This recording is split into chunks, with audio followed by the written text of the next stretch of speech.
বর্তমানে সবথেকে জনপ্রিয় বাইক সুজুকি জিক্সার মোনোটন। কেন এই বাইকটি এখনও অনেক জনপ্রিয়? কারণ তো অবশ্যই কিছু রয়েছে। আজকের ভিডিওটা যারা সম্পূর্ণ দেখবে তারা যদি জিক্সার মোনোটন বাইকটি পারচেস করতে চাও তাদের জন্য হয়তো একটু হেল্পফুল হতে পারে। অনেক আইডিয়া পাবে, অনেক ইনফরমেশন পাবে এই ভিডিওটার মাধ্যমে। অবশ্যই জিক্সার মোনোটন বাইকটি কিনলে তুমি কখনোই ঠকবে না, কখনো তুমি রিসেল ভ্যালুও কম পাবে না।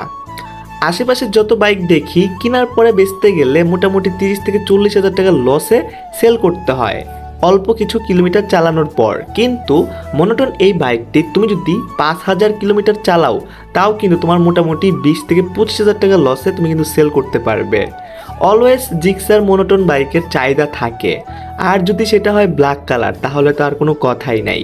যাই হোক গাইস, ভিডিওটা ভালো লাগলে অবশ্যই এটা লাইক করে দিও, চ্যানেলটা সাবস্ক্রাইব করে পাশ থেকে বেল আইকনটি অল করে দিও। প্রথমেই বলে রাখি 2025 সাল শেষ হতে যাচ্ছে, 26 সালে কিন্তু সুজুকি জিক্সার মোনোটন এই বাইকটির প্রাইস একটু হলেও কমবে। সো তোমরা যারা সামনে বাইক কিনতে চাচ্ছ তারা কিন্তু আর 2টা মাস ওয়েট করতে পারো, তাহলে তোমরা কিন্তু হ্যাপি নিউ ইয়ার এই উপলক্ষেও কিন্তু মোটামুটি ভালো ডিসকাউন্ট পেয়ে যেতে পারো সুজুকি এই বাইকের উপর। যারা যারা তোমরা কিনবে অবশ্যই কিন্তু যদি 2 লাখ টাকা বাজেট থাকে তাহলে তোমরা মোনোটন নিতে পারো, কিন্তু যদি 2.5 লাখ টাকা বাজেট থাকে তাহলে কার্বোরেটর বাইকটি নিতে পারো। কিন্তু পার্সোনালি আমি নিজেও কিন্তু সুজুকি জিক্সার মোনোটন 2টা ইউজ করেছি।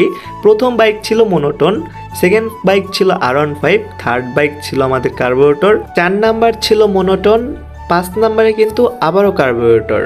সো লাস্ট মোমেন্টে এসে কার্বোরেটর নেওয়ার একটা কারণ ছিল আমার বাজেট একটু বেশি ছিল, এর জন্য আমি কার্বোরেটরটা নিয়েছি। আর আমার এতটা বাইক চেঞ্জ করার মেইন কারণ ছিল অ্যাক্সিডেন্ট। সো আমি অ্যাক্সিডেন্ট করার পরে সেই বাইকটি আর ইউজ করতে চাইলেও পারি না, কেন জানি মনটা টানে না সেই বাইকের প্রতি। এর জন্যই আমার এতগুলো বাইক চেঞ্জ করা হয়েছে। আলহামদুলিল্লাহ আমি বর্তমানে কার্বোরেটর বাইকটি ইউজ করতেছি, এই পর্যন্ত খুবই সাবধানে চালাই, এর জন্য আল্লাহর রহমতে কোনো অ্যাক্সিডেন্ট হয় নাই। সো অবশ্যই তোমরা যারা বাইক রাইড করবে অবশ্যই সাবধানে চালানো ট্রাই করবে, কারণ তোমার একটা শখের বাইক অ্যাক্সিডেন্ট হলে কিন্তু অনেক ক্ষতি হয়ে যায়।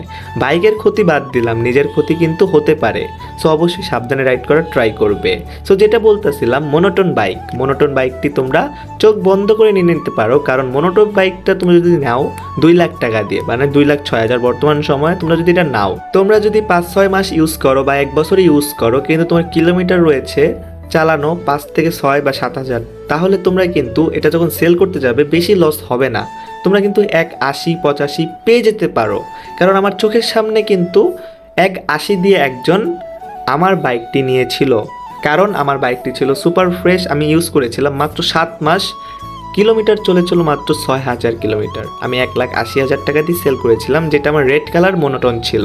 তো যাই হোক গাইজ, ভিডিওটা ভালো লাগলে লাইক করে দিবে, চ্যানেলটি অল করে দিবে। এই ভিডিওটার মাধ্যমে একটা মেসেজ দিতে চাচ্ছিলাম, মোনোটন বাইকটি নাও, ভালো হবে, রিসেল ভ্যালুও পাবে যদি বাজেট থাকে 2 লাখ টাকার আশেপাশে। আর যদি বাজেট একটু বেশি থাকে তাহলে কার্বোরেটর বাইকটি নিয়ে নিতে পারো। তো আজ এই পর্যন্তই, দেখাবে নেক্সট কোনো ভিডিওতে। সেই পর্যন্ত ভালো থাকবে, সুস্থ থাকবে, নিজের বাসাকে ভালো রাখবে। আল্লাহ হাফেজ গাইস।